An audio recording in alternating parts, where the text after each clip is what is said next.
The sound of gravel crunching under worn boots echoed through the quiet morning air of Millbrook, Tennessee. Sarah Martinez adjusted her army surplus jacket and pulled her baseball cap lower over her eyes as she walked down Main Street. The small town seemed frozen in time, with its old-fashioned storefronts and American flags hanging from every porch. At 32, Sarah had seen more of the world than most people twice her age.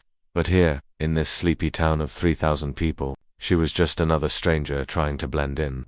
She had chosen Millbrook specifically for that reason. After everything that had happened overseas, she needed somewhere quiet to heal. The local diner, Maggie's Kitchen, sat on the corner like a beacon of small-town charm. Sarah pushed through the glass door, and the familiar smell of coffee and bacon wrapped around her like a warm hug. Conversations stopped mid-sentence as heads turned to study the newcomer. "Help you, honey?" asked a woman with gray hair piled high and a name tag that read Maggie. "Just coffee, please," Sarah said, sliding onto a stool at the counter, "and maybe some information about rentals in town." Maggie poured coffee into a thick white mug. "You looking to stay long, maybe? Depends on how things go." At a table behind her, Sarah heard whispers. She had grown used to the stares and quiet conversations that followed her wherever she went. People always seemed to sense something different about her, even when she tried to dress down and disappear. "She looks rough around the edges," someone muttered. "Probably another drifter passing through," came another voice. Sarah kept her eyes on her coffee cup. She had heard worse.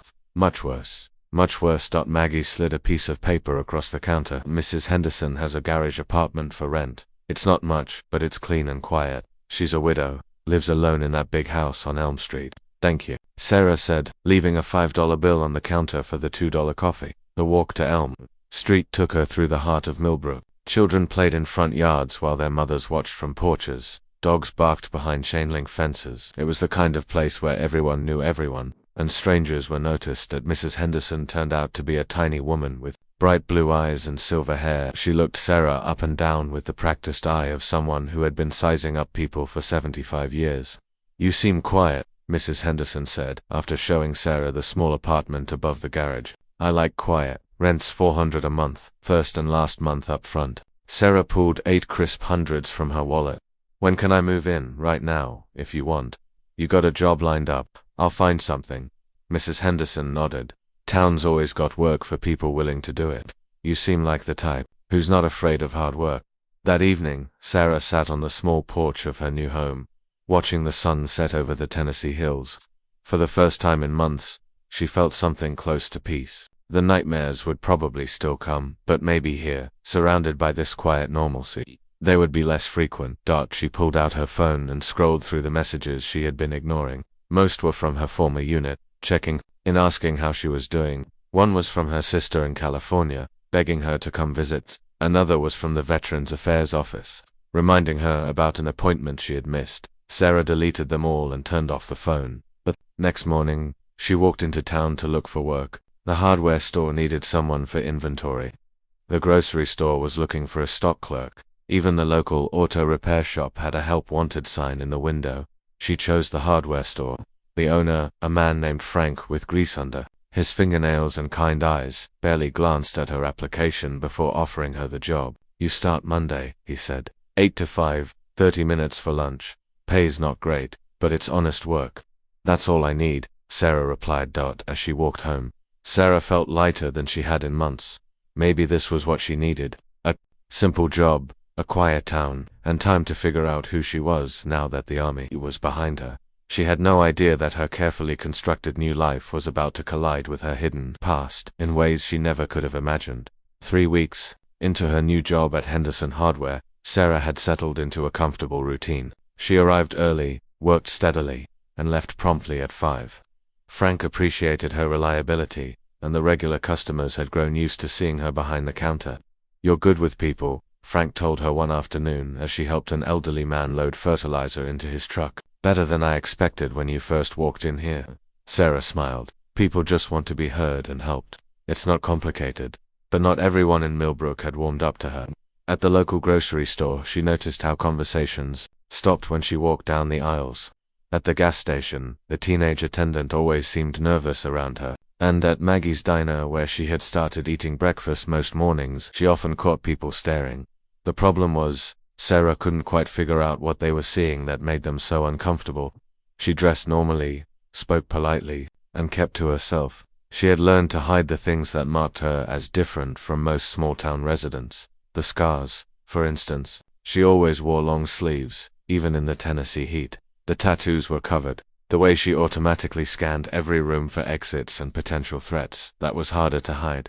But most people didn't notice those subtle behaviors. It was on a Thursday morning that things started to unravel. Sarah was restocking paintbrushes when she heard raised voices from the front of the store.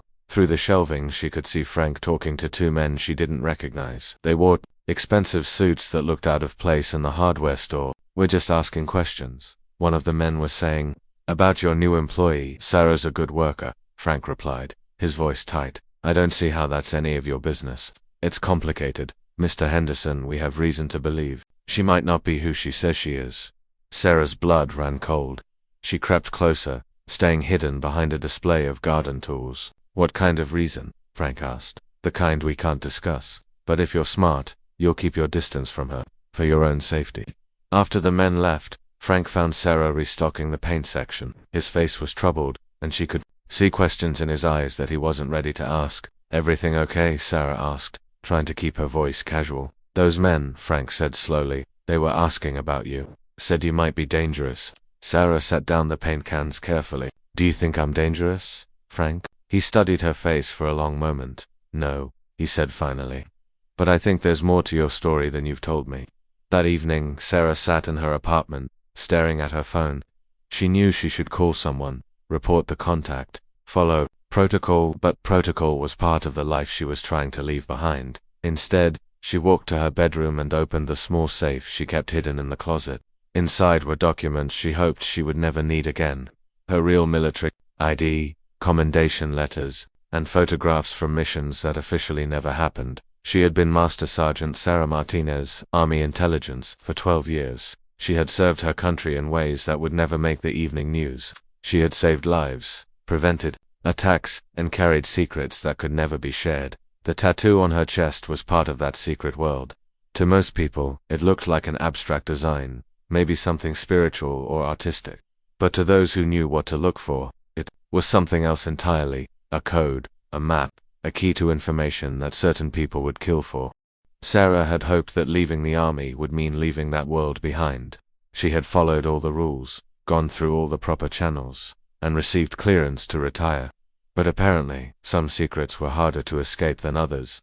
The next morning at the diner, the whispers were louder. "I heard she's some kind of fugitive," someone said at a nearby table. "Mary's cousin works at the sheriff's office, says they got a call about her. I always knew there was something off about her." Sarah ate her eggs and toast in silence, pretending not to hear, but when she got up to pay, Maggie caught her arm.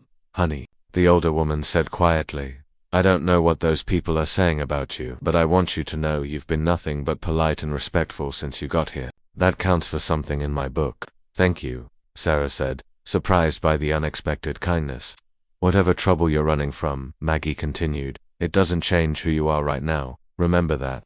Walking to work, Sarah realized that her quiet new life was about to get very complicated. The question was whether she would run again, or finally stand and fight for the right to live in peace. She had no idea that the real test was still to come. The annual Millbrook Summer Festival was the biggest event of the year. The whole town gathered at Crystal Lake for a weekend of barbecue, games, and swimming. Sarah had planned to avoid it, but Frank convinced her to come. "You're part of this community now," he said. "Time to start acting like it." Sarah arrived at the lake on Saturday afternoon, wearing jeans and a long-sleeved shirt, despite the 90-degree heat. Families were spread out on blankets, children splashed in the shallow water, and the smell of grilled burgers filled the air. For a moment, watching the simple joy of the festival, Sarah felt something she hadn't experienced in years. She felt like she belonged somewhere. That feeling didn't last long. "Well, look who decided to show up," came a voice behind her. Sarah turned to see a group of local women, led by Carol Peterson, the mayor's wife. Carol was the kind of woman who ran every committee and knew everyone's business. She had been polite but distant to Sarah since her arrival in town. "Ladies," Sarah said with a nod. "We were just talking about you," Carol said, her voice sweet, but her eyes cold. "About how little we actually know about our newest resident." "Not much to know," Sarah replied. I work at the hardware store, I pay my rent, I keep to myself. That's just it, said another woman, Linda Murphy. People who keep to themselves usually have something to hide. The conversation was drawing attention. Other festival goers had started to gather around, sensing drama. I heard she's wanted by the police, someone whispered. My husband saw those government men asking questions about her, added another voice. Sarah felt the familiar tightening in her chest.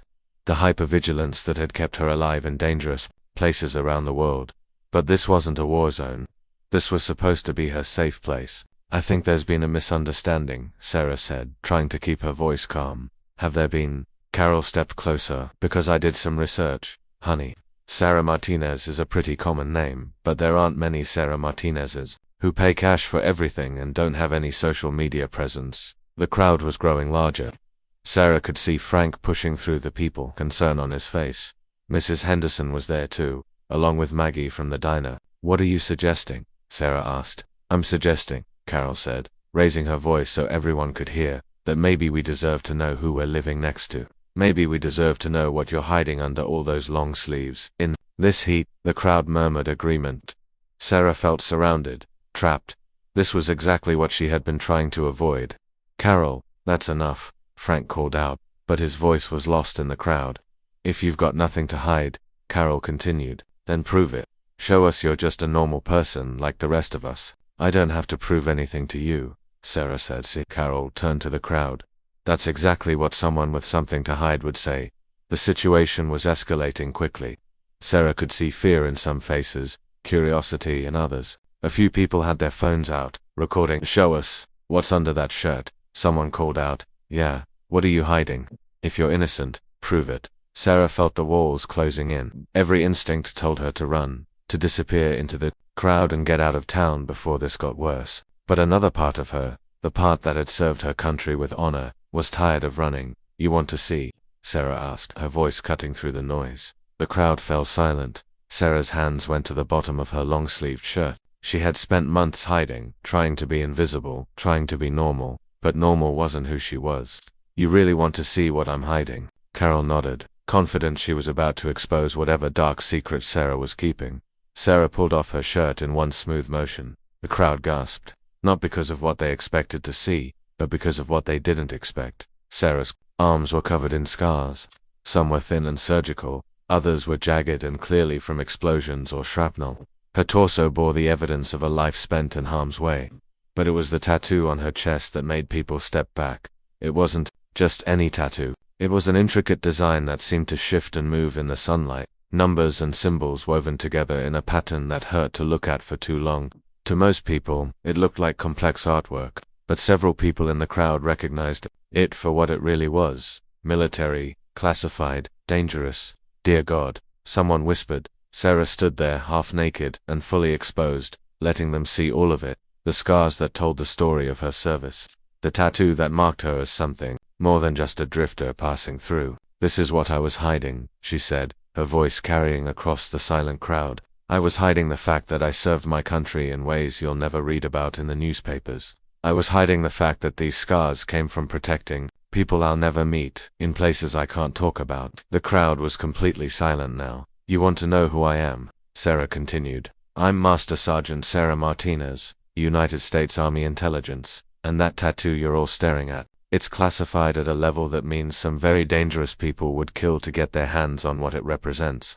Carol Peterson looked like she was going to be sick. So yes, Sarah said, pulling her shirt back on, I have been hiding something. I've been hiding the fact that my presence in your quiet little town might put you all in danger. I've been trying to protect you from the kind of people who are now asking questions about me. She looked around at the faces in the crowd. Some showed shame, others fear, and a few showed something that might have been respect. I came here because I wanted a normal life, Sarah said. I wanted to be just another person in a small town, but apparently, that's not going to be possible. She turned and walked away, leaving behind a crowd of people who were finally beginning to understand that they had just humiliated a genuine American hero. But the real consequences of that moment were yet to come. The video was online within an hour. Sarah sat in her apartment, watching her phone as the footage spread across social media. Someone had filmed the entire confrontation at the lake, and now thousands of people were seeing her scars, her tattoo. and her confession. The comments were a mix of support and speculation. This woman is a hero and they treated her like garbage. What kind of classified tattoo? This seems fake. I recognize those scars. That's combat damage. She's probably lying to cover up something worse. By evening, news trucks were parked outside Mrs. Henderson's house. Reporters knocked on doors throughout Millbrook asking about the mysterious veteran who had exposed herself at the town festival. Sarah knew she should have left town immediately, but something kept her there. Even as her carefully constructed new life crumbled around her, a knock at her door interrupted her thoughts. She looked through the peephole and saw Frank standing on her small porch, holding a grocery bag. Thought, "You might not want to go out for dinner tonight," he said when she opened the door. Sarah stepped aside to let him in. "You shouldn't be here, Frank. Association with me isn't going to be good for your business. My business survived the recession, 3 floods, and Carol Peterson's campaign to boycott me when I wouldn't sponsor her garden club," Frank said, unpacking sandwiches and coffee. "I think I can handle some gossip about my employee." They ate in silence for a while, watching through the window as more news vans arrived on the street. "That tattoo," Frank said finally. "It's real, isn't it?" "Military intelligence." Sarah nodded. "It's a code, part of a communication system for deep cover operations. The information it contains could compromise ongoing missions and get people killed, and you've been carrying that around, trying to live a normal life." "The military was supposed to remove it when I retired," Sarah said, "but the process got complicated. Political changes, budget cuts, personnel transfers. My case got lost in the system." Frank shook his head. "So you've got classified information tattooed on your body, and you're just walking around Tennessee hoping nobody notices." "I was told to keep a low profile until they could schedule a safe removal. That was 8 months ago." Another knock at the door interrupted them. This time, it was Mrs. Henderson, looking flustered and worried. "Sarah, honey, there are men outside asking questions about you again. They're not reporters this time. They look official." Through the window, Sarah could see black SUVs parked between the news vans. Men in dark suits were talking to the reporters, showing identification that made the journalists back away quickly. "I have to go," Sarah said, moving toward her bedroom. "Go? Where?" Frank asked. "Anywhere but here. My being in this town is putting everyone in danger." "Running isn't going to solve anything," Mrs. Henderson said firmly. "I may be old, but I'm not stupid. Those men have been looking for you, and now that video has told them exactly where you are." Sarah paused in her packing. "You don't understand what you're dealing with." "Then explain it to us," Frank said. Sarah sat down heavily on her couch.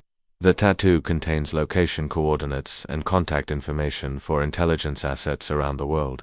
People who risk their lives to provide information to the US government. If the wrong people decode it, those assets die." "And why haven't you had it removed?" Mrs. Henderson asked. "Because there are people in the government who want to use that information for their own purposes. And there are people outside the government who want to sell it to the highest bidder. The only safe place for that information is exactly where it is right now." The sound of footsteps on the external stairs made them all freeze. "Ms. Martinez," a voice called through the door. "Agent Morrison, CIA. We need to talk." Sarah looked at Frank and Mrs. Henderson. "Whatever happens, you don't know anything about the tattoo. You never saw it clearly. You don't know what it means. Understand?" They both nodded. Sarah opened the door to find a woman in her 40s, professionally dressed, with the kind of confidence that came from years of dealing with dangerous situations. "I'm alone," Agent Morrison said, showing her hands. "And I'm here to help." "Help with what?" "Help with the mess your retirement paperwork created. And help with the people who are coming to kill you for what's on your chest." Sarah stepped aside to let the agent in. Morrison nodded politely to Frank and Mrs. Henderson. "How much do they know?" Morrison asked. "Everything," Sarah replied. "And they're not going anywhere." Morrison sighed. "This would be easier if we could contain the civilian involvement. These people have shown me more loyalty in 3 weeks than the army did in 12 years, Sarah said. "They stay." Morrison pulled out a tablet and showed them satellite imagery of Millbrook. Red dots marked locations around the town. "As of 2 hours ago, we've identified at least 3 hostile teams moving toward this location. They're not here to talk." "What do they want?" Frank asked. "The information Ms. Martinez carries. It's worth millions on the black market, and it could compromise dozens of ongoing operations." Mrs. Henderson crossed her arms. "So what are you going to do about it?" Morrison looked surprised by the elderly woman's directness. We're going to extract Ms. Martinez and deal with the threat. Extract her where? Frank asked. Classified. No, Sarah said firmly. I'm not disappearing into another government program while you figure out how to clean up your mistakes. These people deserve better than that. Morrison closed her tablet. Ms. Martinez, you don't understand the scope of what's at stake here. I understand perfectly, and I'm done running. Outside, the sound of engines grew louder. Too many engines for a small-town evening. Morrison pulled out her radio. Control, this is Morrison. They're here early. We need backup. Now. She turned to the others. We're out of time. Everyone stay low and away from the windows. Sarah moved to her bedroom and returned with a handgun and extra magazines. Sarah, Mrs. Henderson said quietly, what have we gotten ourselves into? Something I should have dealt with a long time ago, Sarah replied, checking her weapon. But don't worry, I've handled worse odds than this. Through the window, they could see men moving between the news vans, no longer trying to hide their presence. The final confrontation was about to begin. The first shots shattered the evening quiet at exactly 8:47 p.m. Sarah had been watching through the bedroom window when she saw muzzle flashes from the tree line behind Mrs. Henderson's house. The news crews scattered, their equipment abandoned as they ran for cover behind cars and buildings. Everyone down, Sarah shouted, as bullets punched through the thin walls of the garage apartment. Agent Morrison was already on her radio, calling for backup that was still 20 minutes away. Frank and Mrs. Henderson huddled behind the kitchen counter while Sarah moved from window to window, assessing the situation. How many? Morrison asked, crawling over to join her. At least 8 that I can see, probably more. Sarah's voice was calm, professional. This was what she had been trained for. They've got the building surrounded. Another burst of gunfire peppered the walls. A bullet shattered the lamp next to where Mrs. Henderson had been standing moments before. My house, the elderly woman said indignantly. They're shooting up my house. Mrs. H., now's not the time to worry about property damage, Frank said, pulling her lower behind the counter. Sarah was studying the tactical situation with the focused intensity that had kept her alive in combat zones around the world. The attackers had chosen their positions well, but they had made one crucial mistake. They didn't know who they were dealing with. Morrison, what's your tactical background? Sarah asked. 3 years field operations, mostly surveillance. I'm not a shooter. Sarah nodded. Frank, can you handle a weapon? Hunting rifle, birdshot, nothing like this, Mrs. Henderson. The elderly woman straightened up despite the bullets flying around them. Honey, I was married to a Marine for 47 years. I know which end of a gun the bullets come out of. Despite everything, Sarah almost smiled. Okay, here's what we're going to do. She moved to her closet and pulled out a tactical vest and communications gear that she had kept hidden since her arrival in Millbrook. You've been holding out on us, Morrison observed. Old habits, Sarah replied, strapping on the vest. Morrison, you're going to take Frank and Mrs. Henderson down to the basement. There's a storm shelter down there that should protect you from anything short of explosives. What about you? I'm going to remind these people why it's a bad idea to mess with Army intelligence. Sarah moved to a different window and carefully looked out. The attackers had gotten bolder, moving closer to the building. She could see at least 3 different groups coordinating their approach. Sarah, Frank called from behind the counter. You can't take on all of them alone. I'm not alone, Sarah replied, pulling out her phone.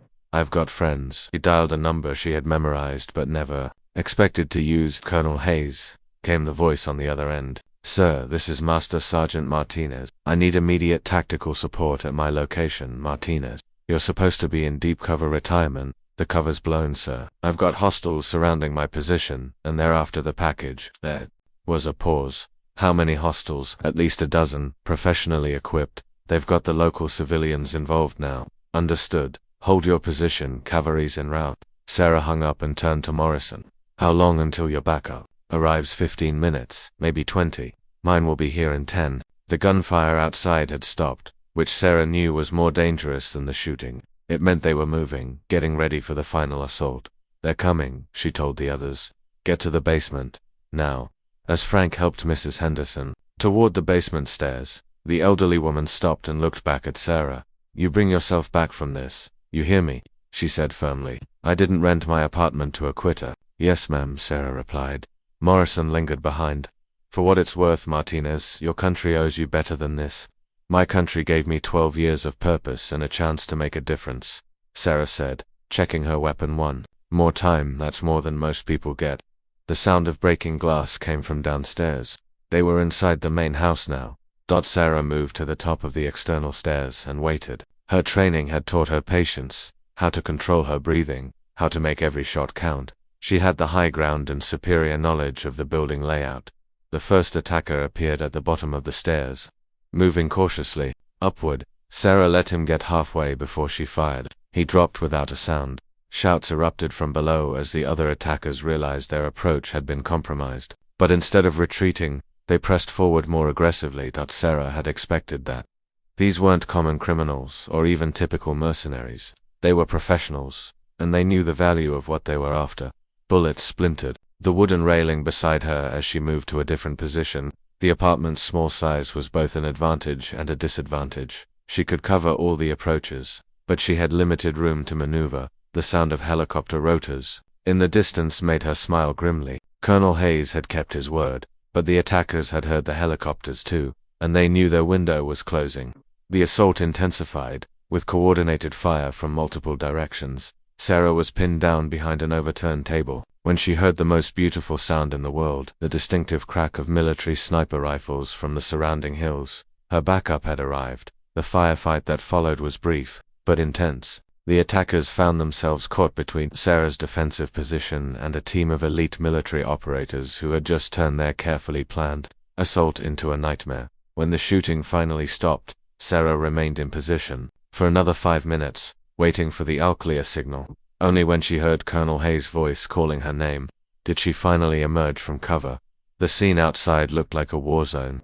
The news crews had long since fled, but their abandoned equipment lay scattered across Mrs. Henderson's formerly pristine lawn. Several black SUVs sat riddled with bullet holes. Martinez, Colonel Hayes, approached, flanked by operators she recognized from her old unit. "You okay?" "I'm fine, sir, but we've got civilian involvement now. This can't be contained." Hayes looked around at the damage. "No, it can't.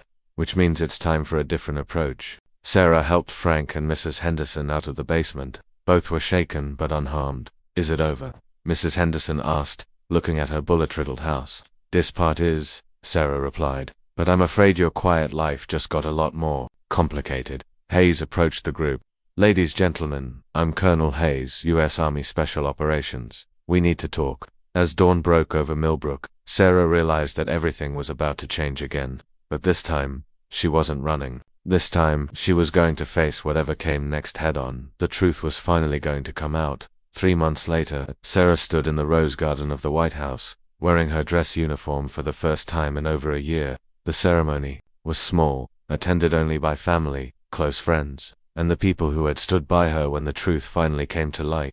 Colonel Hayes stood at the podium, addressing the gathered crowd and the cameras that would carry this story to the world. "Master Sergeant Sarah Martinez represents the best of American military service," he said. "For 12 years she conducted operations that will never be declassified, in places that officially don't exist, protecting assets whose names will never be known. The information she carried literally saved hundreds of lives."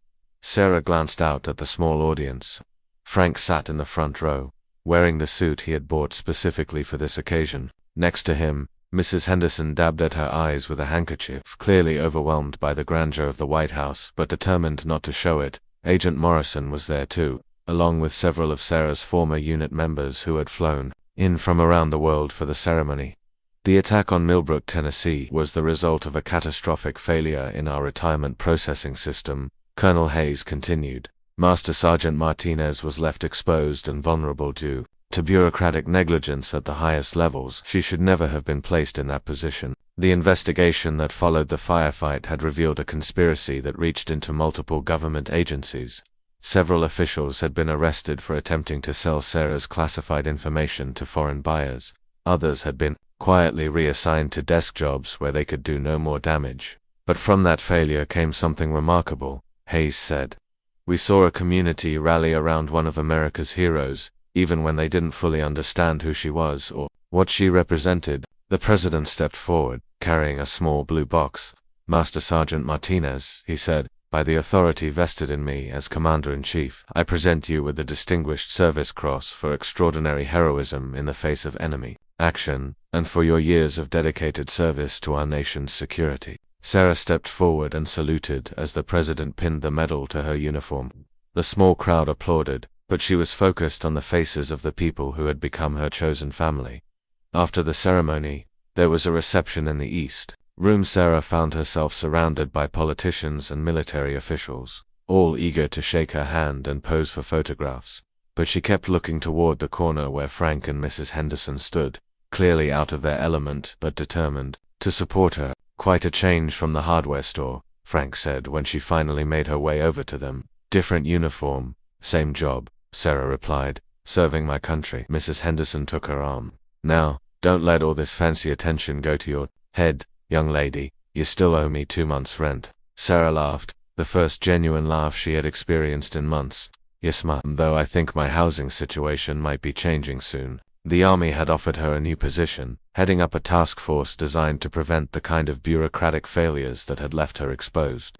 It was important work, the kind that could make a real difference.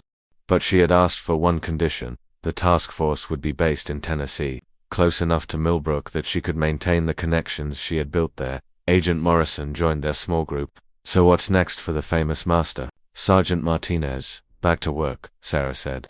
"But this time, with better support systems in place. And better friends," Mrs. Henderson added pointedly. Later that evening, at a small restaurant near the White House, Sarah sat with her unlikely support team, sharing stories and planning for the future. "You know," Frank said, "when you first walked into my store, I never imagined it would lead to this." "What did you imagine?" Sarah asked. "Honestly, I thought you were just another veteran trying to find your place in the world. Someone who needed a chance to prove themselves. You weren't wrong about that." Mrs. Henderson raised her glass of wine. 2 second chances and new beginnings. They clinked glasses, and Sarah felt something she hadn't experienced since her retirement began. Hope for the future. The story of what happened in Millbrook had spread far beyond the small Tennessee town. Sarah had received hundreds of letters from veterans facing similar struggles, from small communities dealing with their own challenges, and from people who had been inspired by the way Millbrook had ultimately embraced one of America's hidden heroes. Carol Peterson, the mayor's wife who had confronted Sarah at the lake, had been among the first to send a letter of apology. She had also organized a town-wide fundraiser to repair Mrs. Henderson's house and had volunteered to help other veterans who might need support finding their place in civilian life. "You know what the best part of this whole thing is?" Sarah said as they prepared to leave the restaurant. "What's that?" Frank asked. "I don't have to hide anymore for the first time in over a year."